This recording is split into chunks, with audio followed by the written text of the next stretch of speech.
NSA leaks have revealed there is very little left of the idea of privacy. Phones are tapped, the internet is tracked. Is there a way to slow it down, to fight or reverse it? Or should we just face reality and accept the new world order? R.I.P. Rest in privacy. The world is in mourning for innocence lost. Edward Snowden's revelations confirmed the worst-case scenario. They know, they always knew. Technology has made Big Brother even bigger. Omniscient, omnipotent. Gadgets know more about you than your best friends. All your most personal information is available at the touch of a button to Big Brother. Social networks have substituted rumors and mapped connections. Governments loom behind it all, claiming you're protected. How safe is your info? How far should surveillance go? Is sacrificing privacy worth claims of security? And our guest today is Dr. Richard Stallman, software freedom activist and programmer, recently inducted into the Internet Hall of Fame. He's joining us live from Brussels. It's really great to have you with us today, Dr. Stallman. Thank you. Now, we know that you don't own a phone. Why is that? Well, I do have a phone, but it's not a mobile phone. The reason is mobile phones are surveillance and tracking devices. The phone system is constantly finding out where the phone is, and they generally keep a record of this for months or years, and that information is available to Big Brother very easily, and I consider that oppressive. But it's worse. They can be remotely converted into listening devices, because the software in the phone, and even if it's not a smartphone, it is a computer with software that can be changed remotely through what's called a back door, which means it receives commands from somebody else to do something. And what this back door can do is install software changes without asking the supposed owner of the phone. And this has been used to remotely convert them into listening devices. The book Murder in Samarkand by Craig Murray describes one example of this. So basically, once it's converted, it listens all the time, and it transmits all the time. And if you try to turn it off, well, it doesn't really turn off. It pretends to be off and continues listening and transmitting. And this is part of why Snowden told the journalists who interviewed him to... What are you using? What are you using? How do people get in touch with you? Oh, well, mostly through email. I also have a phone in my office. Of course, I'm not there. And people can phone the Free Software Foundation, which will connect them with me one way or another. So people do reach me. If the NSA wanted to track you down right now, they wouldn't be able to trace you? Not so easily.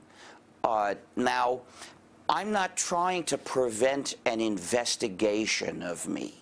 I'm not against the ability of the state to investigate people when there's some grounds, a suspicion that they can take to a court and say, please approve various kinds of searches of this person. That needs to be done because we need a state to do a lot of things, including catch criminals and prosecute them. Unfortunately, the plutocratic states today, they only want to catch the small criminals. The giant criminals, they're too big to jail.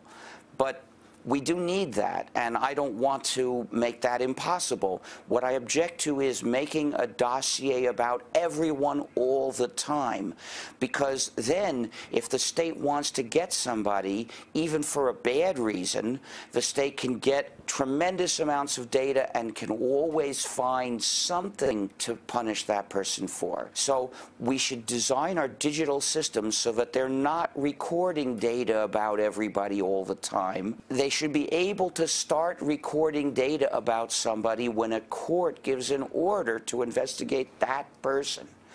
But they shouldn't make a giant dossier of months or years of information about everybody, because that starts to resemble what secret police did, and I guess in effect still do in lots of countries. But you've been saying this for many, many years. I mean, you've been talking about PRISM-like programs like 5, 10 years ago. Snowden made that point right now, and everyone's like up in the air with it and like going crazy about his revelations. Well, because he proved.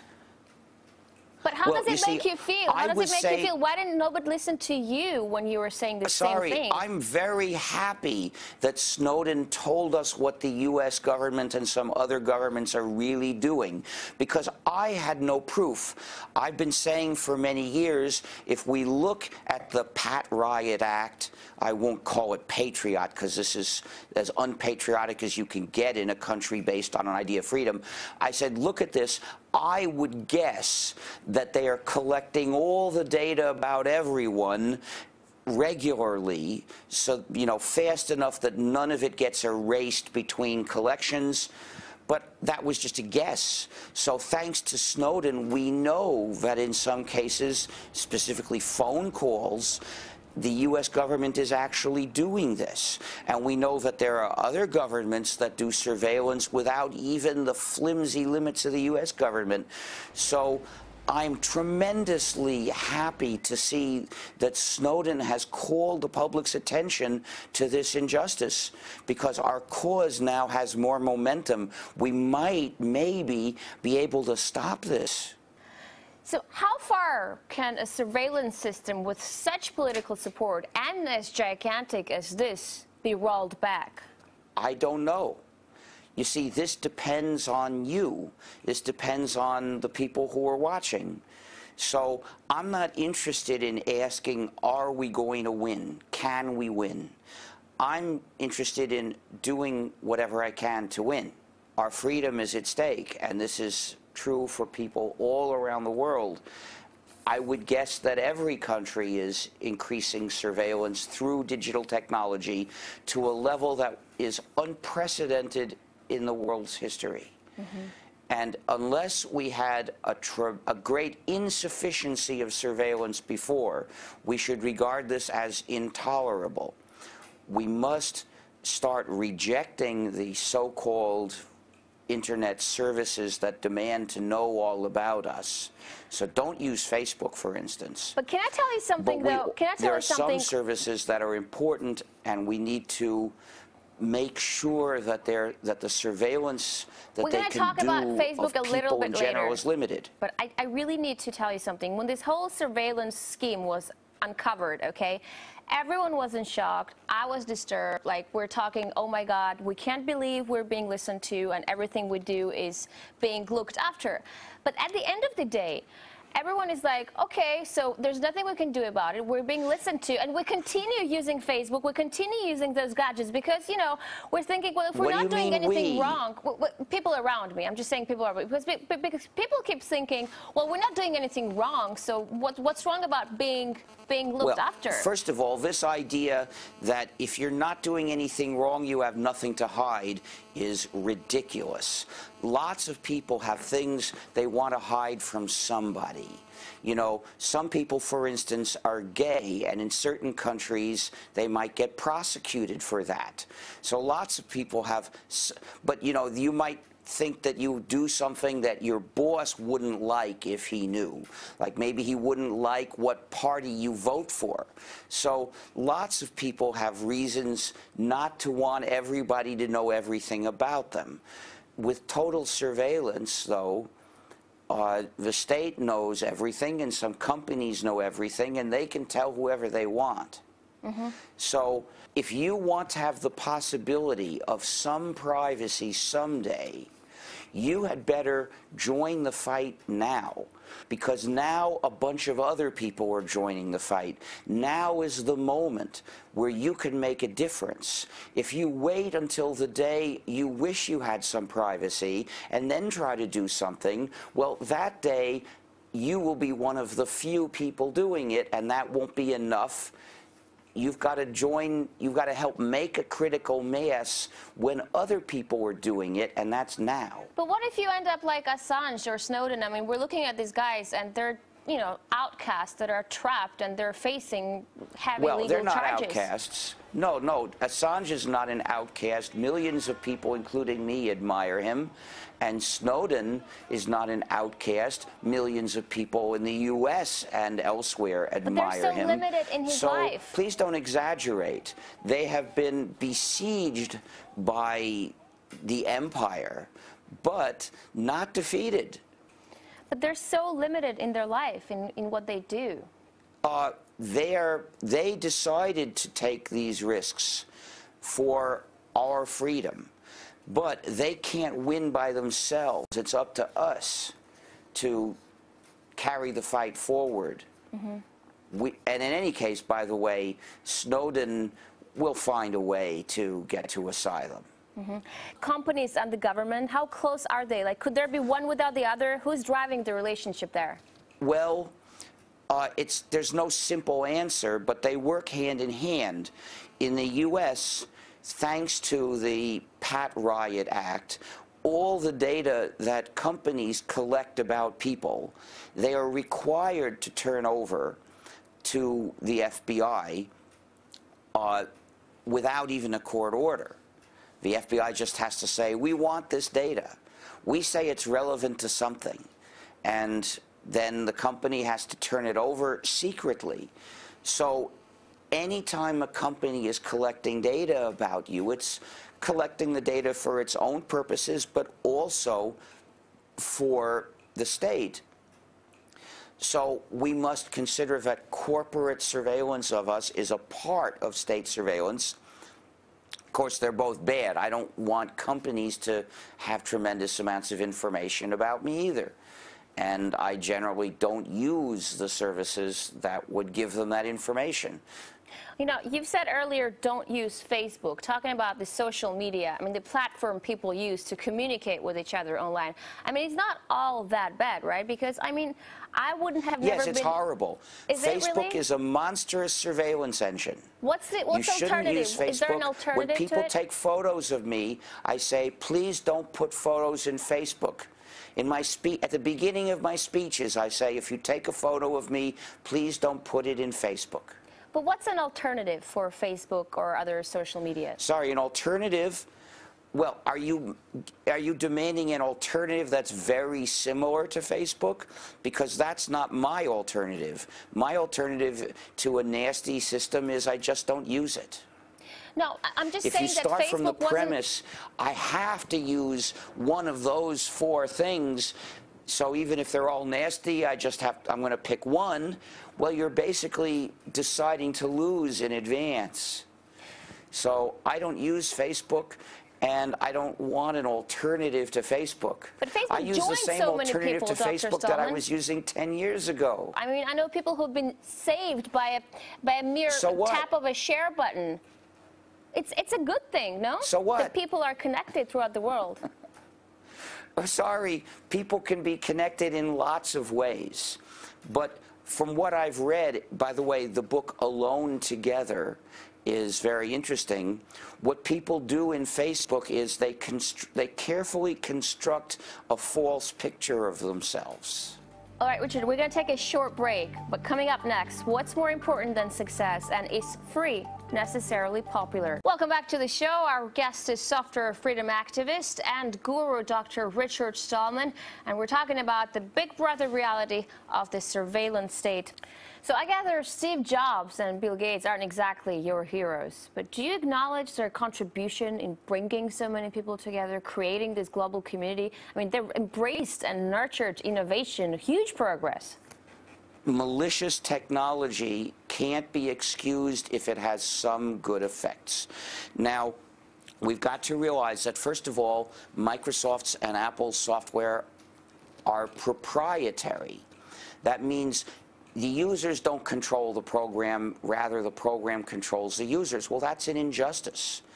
And that's the existence of proprietary software, although it wasn't for Microsoft or Apple back then, is why I started the free software movement. In addition to setting things up so that they control the program and the program controls the users. Then they started putting in malicious functionalities that spy on users, intentionally restrict users, and there are even backdoors in that software. So literally speaking, Apple's software and Microsoft software are malware.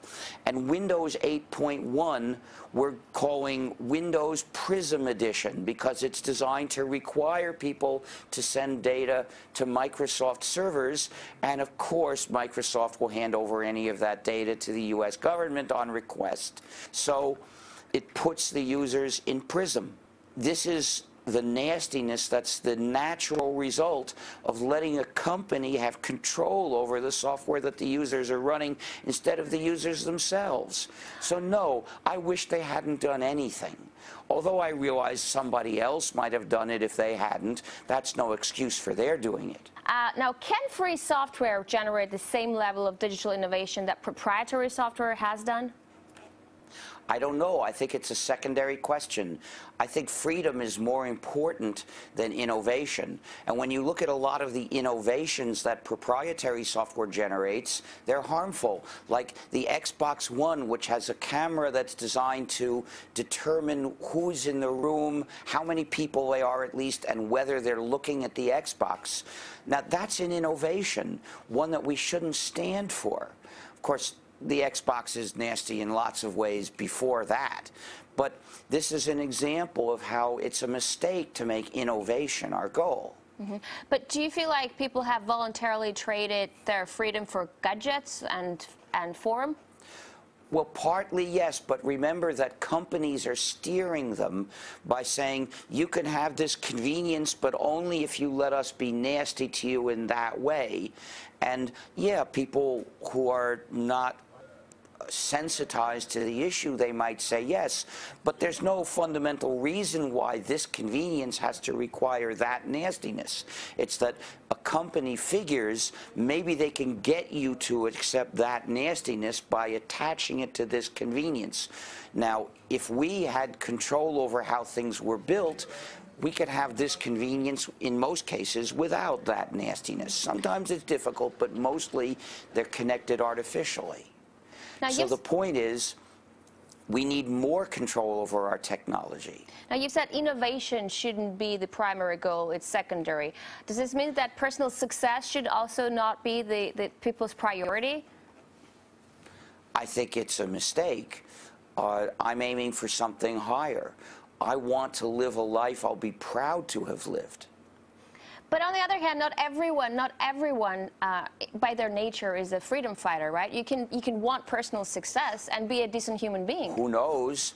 I mean, I wasn't a freedom fighter until 1983. And if you'd met me in 1970, you would never have guessed that I had it in me, and I wouldn't have thought I had it in me. So anybody can surprise herself. Mm-hmm.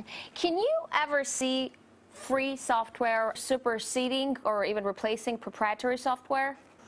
I don't know. It depends on you, basically. Depends on when you have a practical decision to make, whether you say, oh, I'll use this proprietary program because it does something for me that I want to do today, or will you say, no, I won't use it because the price is my freedom and that's too much to pay. But all I'm asking is that if the free software is all that great and it's out there, why do so few people use it? Partly because of social inertia. You'll notice that most PCs are sold with Windows already in them. Well, that's a current flowing toward Windows, and most people let themselves be carried by this current. Schools are teaching people proprietary software, whether it's from Microsoft or Apple, doesn't matter. They're both bad. The point is that with so much current artificially generated, people have to swim against it if they want to get to freedom. So not everybody is determined enough. Mm-hmm. So we in the free software movement, we try to make it easier for people. We try to change the current. Will we win? Who knows? Mm-hmm. The point is, let's do our best. Your key project is the GNU project, aimed at giving people complete freedom over their software. You launched it in 1984. 30 years down, would you say it has been a success? Partly. Lots of people use the GNU operating system because GNU is an operating system. And your computer, no computer will do anything without an operating system in it. In fact, millions of people are using the GNU system, but mostly they don't know it because they think it's Linux. Linux is actually one essential component that's used in the system today. So it's really GNU plus Linux. So yes, we achieved our initial goal, and we've had a considerable success. We haven't liberated everybody. You know, Kim.com says he wants to encrypt half of the internet. Can you give me or our viewers some quick tips on how you can actually encrypt email or protect myself online privacy? Well, we have free software for encrypting email and other files, and you shouldn't trust any encryption program unless it's free software and the encryption is being done by your copy on your computer. Encryption in a server is not trustworthy. How do you know they're not saving a copy before they encrypt it and giving it to the NSA? So you got to encrypt it in your machine. Our program for doing this is called the GNU Privacy Guard, or GNU PG. I see you're wearing a little sign that says, "Don't be tracked, pay cash." Do you always pay cash? Just about always. What? I will use my credit card to buy airline tickets. Oh, so you have a credit card. Since they insist on identifying me anyway, I don't lose anything by paying with a credit card then. What do you make of the whole Bitcoin concept? Well, Bitcoin seems like a solution to some problems, but it's not anonymous.